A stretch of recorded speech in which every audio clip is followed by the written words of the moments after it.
ये करोड़ों यात्री जो माता के दर्शन के लिए पूरे हिंदुस्तान से बाहर से भी जाते हैं, ये असल में अगर मैं आपको कहूँ तो ये महाराजा के वक़्त की एक पाबंदी है वहाँ पे कि 15 किलोमीटर एरियल डिस्टेंस में वहाँ पे ना तो शराब का पीने की इजाज़त है और ना ही मीट खाने की इजाज़त है। और अगर आपको याद हो तो जब कटरा की तरफ आप जाते हैं तो जो पहली मतलब मेरी चौकी आती है तो पीछे एक बोर्ड लगा हुआ है शराब, और इस पॉइंट से आगे शराब और मीट की पाबंदी है। और ये जो बात हुई है, मैं तो जो फेसबुक पे आज देखा है सुबह, उसमें तो होटल वालों को मैं धन्यवाद देना चाहता हूँ।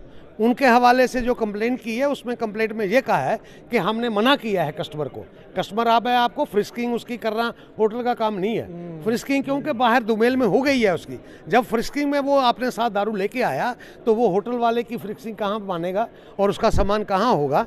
तो वो होने के बाद ये जो उन्होंने मना करने के बावजूद उन्होंने नहीं माना तो उन्होंने उसकी कंप्लेंट की है और कंप्लेंट के बाद एफआईआर लगी है। एफआईआर लगने के बाद आगे की इन्वेस्टिगेशन में पता चलेगा कि ये दारू आई कहाँ से, ये किस दुकान से आई, कौन इसको लेके आया, तो वो कार्रवाई होगी। कितना आप, क्योंकि आप लेजिस्लेटर भी है वहाँ पे, कितना ये बहुत बड़ा कंसर्न है मेरे लिए खास तौर पे।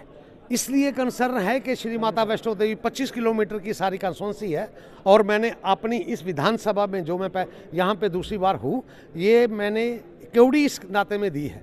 क्योड़ी इसी बात के लिए दी है कि जे आपने श्री माता वैष्णो देवी को आप बिल्कुल मुक्त कर दो इस बात के लिए कि इस विधानसभा में 25 किलोमीटर में कोई ठेका ना हो। और अनफॉर्चुनेट क्या है कि कटरा से अगर आप जाएं, मंदिर से अगर आप एरियल डिस्टेंस अगर देखें, कटरा से अगर एरियल डिस्टेंस देखें तो वो मेरा एक इलाका है भागे का, जो मेरे का एरियल डिस्टेंस में 8 किलोमीटर के 9 किलोमीटर पे होगा, वहाँ पे ऑक्शन हुआ है ठेके का।